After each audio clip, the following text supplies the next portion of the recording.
لو أنزلنا هذا القرآن على جبل لرأيته خاشعا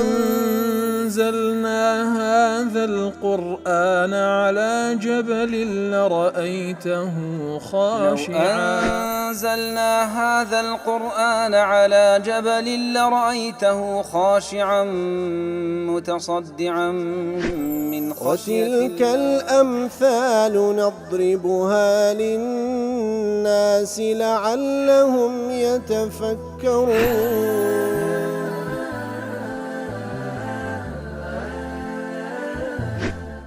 الحمد لله والصلاة والسلام على رسول الله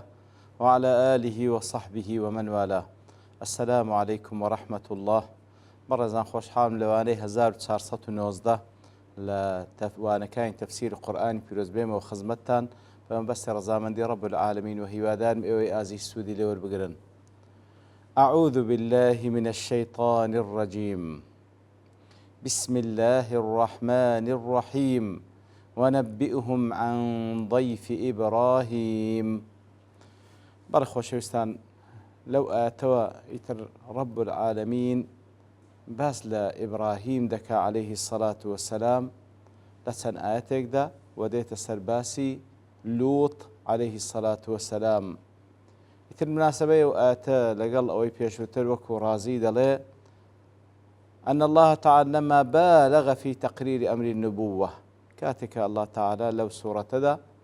زور بتير وتوابي باسي بيغمبراتي محمد المصطفى صلى الله عليه وسلم، ثم أردفه بذكر دلائل التوحيد. فاشان لسن آياتك دا باسي لبلغكاني يكتا فرستيكر، ثم ذكر عقيبه أحوال القيامة. فاشان باسي لسن حال ديمانيش قيامتكر وصفة الأشقياء والسعداء، وهل وصفة أواني بختورن لقيامت أواني بدبخت لقيامت. أتبعه بذكر قصص الأنبياء عليهم السلام. أو زائستا ليرة باس لا تيروش بيغمبران دكا عليهم الصلاة والسلام ليكون سماعها مرغبا في الطاعة، تاوك ببيستني هوالي بيغمبران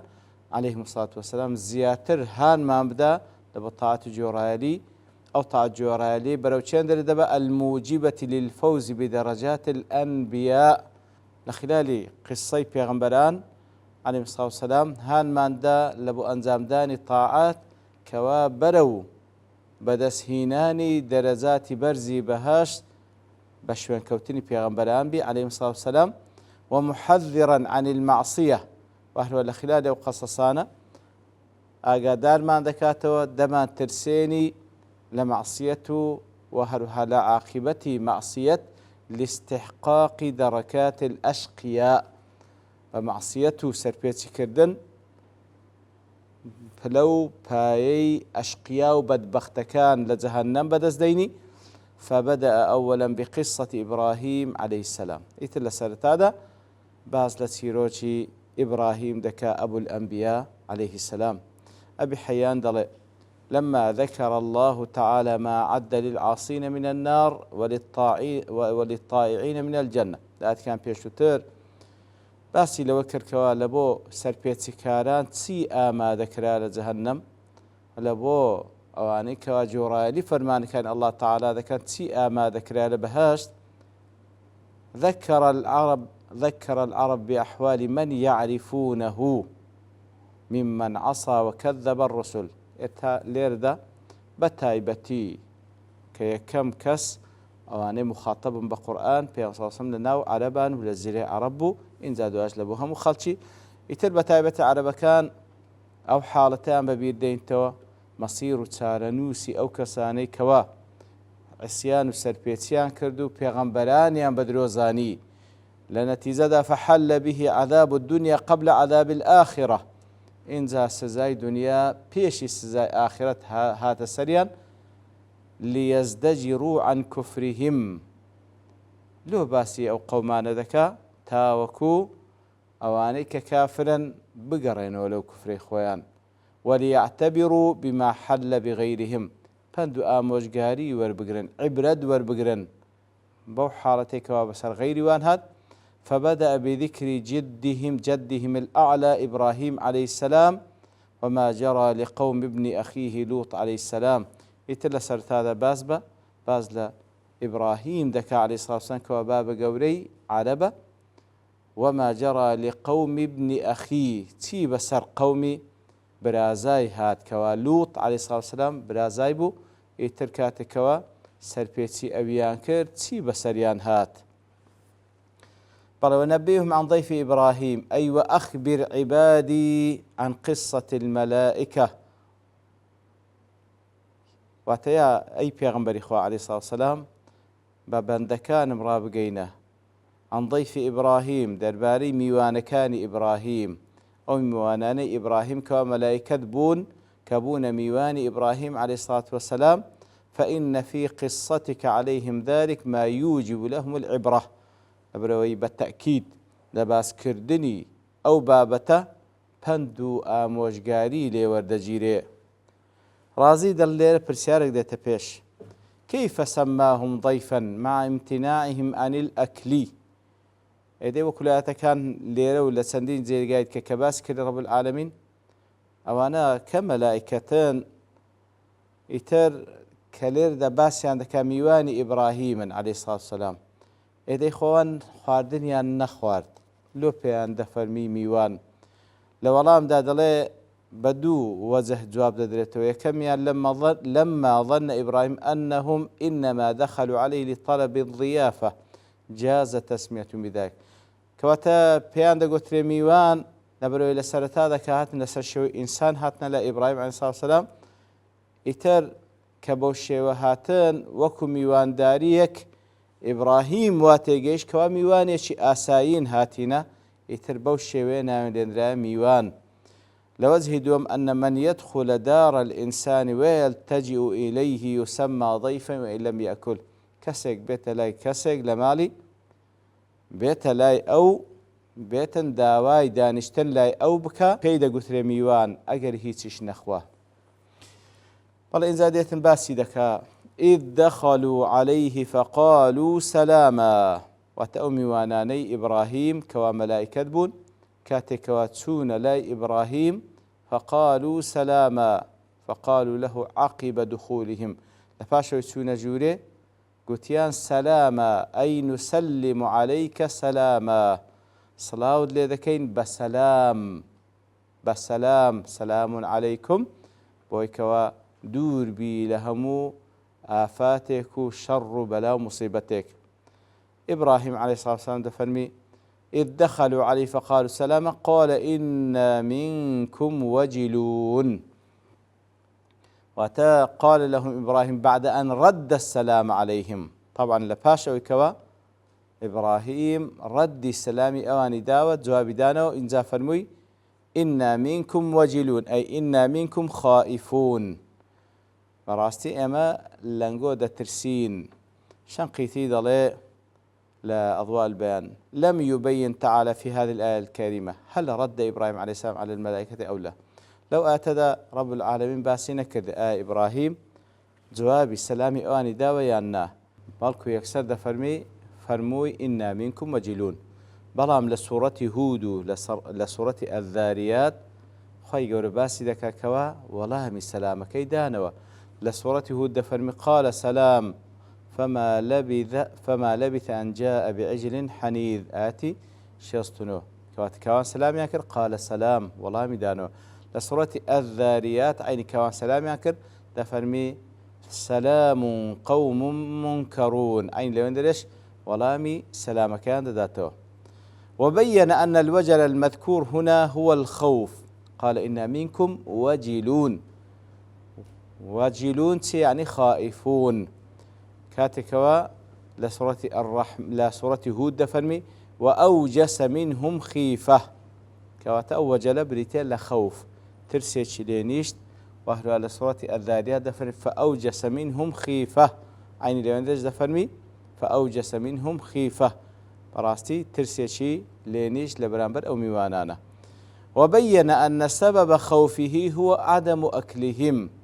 لبرسي ترسى إبراهيم عليه الصلاة والسلام کاتێکەوە خواردنی لۆ هێنان نەیان خوارد کە خواردنیان نەخوارد وەکو لە سوڕەتی هود دەفەرمی فەلەمما ڕەئا ئەیدیەهم لا تەصیل ئیلەیه نەکرەهم وأوجس منهم خیفە کە بینی ئەوان دەست لە بۆ خواردنەکە درێژ ناکەن نان ناخۆن طبعا ئەوە مای ترسە لە بەرەوەی کە میوانی ویە بەڵام ئامادەنێ خواردنی بخوا دیارە شتێکی هەیە مەبەستێکی هەیە لێ ترسێکی لێ نیشت. ابن تيمية دەڵێ هذه القصة فيها إثبات الملائكة أو قصة باسكردين لقرآن بيروز تشتش لوردجيري لو أنا إثبات الملائكة ملائكة موجودا وأنهم أحياء ناطقون زندينة قصج دكن منفصلون عن الآدميين زيانة لآدم يكان وقد تواتر في الكتب الإلهية والأحاديث النبوية يتربى تواتر هاتي لكتاب كان الله تعالى والأحاديث بيغمبر صلى الله عليه وسلم أن الملائكة تتصور بصورة البشر كواتأوتوانيان هي ملائكة كوابين سر شكل هيئة بشر ويرون في تلك الصورة كواتل سر شيوازي بشر دبيندرين كاتكوا أو توانان هي بين سر شوازي بشر لسر شوازي بشر إيمي إنسان ديان بينين فيخاطبهم ويراهم في هذه الصورة إتر دبيندرين قسان دقال دكري لسر شكلي بشر چه ديان بيني چه بابن درون لاي چه سرقل چه دكان الأنبياء وغير الأنبياء پیغمبران عليهم الصلاة والسلام وغير پیغمبرانيش كما أخبر الله عن ضيف إبراهيم هروكو لو تولى تسندين زيقات كخواي قرباس لا ميوان كان إبراهيم دكا كوا وكو بشريك تمن لا إبراهيم ورؤية سارة امرأة الخليل عليه السلام لهم هروها نكهر بخو إبراهيم بلكو ساري خيزانيشي أين بينياني لسر شوي بشر وكما كان الصحابة يرون جبريل إذا جاء هروكو أصحاب خواني رازبي جبريل يندبيني كاتكوات هاتلا صلى الله عليه وسلم ومن ذلك رؤيتهم له لما جاء في سورة أعرابي بينيتيان كاتكوات سر شوي أعرابيك حتى لا صلى الله عليه وسلم وكو حتى كاش مشهورة بحديث جبريل كوا برسيال لبيغمبر صلى الله عليه وسلم بيغمبر صلى الله عليه وسلم ورام داتو أويش تصديقي ورام كيدك لأخيري وكو درواك بيغمبر صلى الله عليه وسلم جبريل بو هاتبو دينكتان فير بكا وهروها في سورة دحية الكلبي كواتا لسر شوي أو صحابية كوات دحية لسر أو شوي صحابيش زور زاران دهات لا بيان صلى الله عليه وسلم وحيدة هنا بل إن زاد فرمي قالوا لا توجل إنا نبشرك بغلام عليم كاتكوا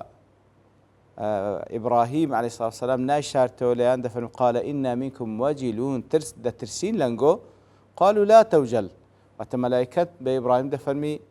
لا توجل لا تخف منا لإيما ما ترسي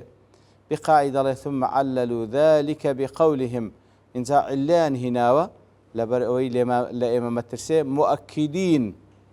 بتأكيد وعليل دينو لقلع ما في نفسه من الوجل المنافي للبشرى كواتا بيدلين مليمان مترسا أو زعليش دينوا سببش دينوا لبوي كواليان نترسي بوي كوا بيدلين إنا نبشرك بغلام عليم أي إنا نبشرك بمولود لك غزير العلم بالشريعة الإلهية بلكو كهاتين لايتو مجدد بيبدين بوي كوا من دالك الدبي علمي شي زوري هي للشريعة خواهي قول سبحانه وتعالى عليمة بشريعة خواهي قول ابن القيم ضله كواتا يستحب بشارة من ولد له ولد كواتا مستحبة كوا كسي كوري شيبو من دالي شيبو مجدي بيبدري بيروز بايلي بكري قالوا لا توجل إنا نبشرك بغلام عليم إثر استئناف في معنى التعليل للنهي عن الوجل قالوا لا تخف قالوا لا توجل إنا نبشرك بغلام عليم إنا نبشرك جملة شنوية وكو عليك لبو أو جملة بيشوتر لا توجل ما ترسي إن علكيت لما ما ترسي فإن المبشر لا يخاف من ئێمە هاتینە مژدەت پێ بدەین کەسەش کە مژدەی پێ بۆ تو ی هەندێنە لێ بترسێ أرادوا إنك بمثابة الأمن الآمن المبشر فلا توجل أتو كسيش يستمعتين مجدد بي بدين أمين با لو كسيكا مجدد بيدا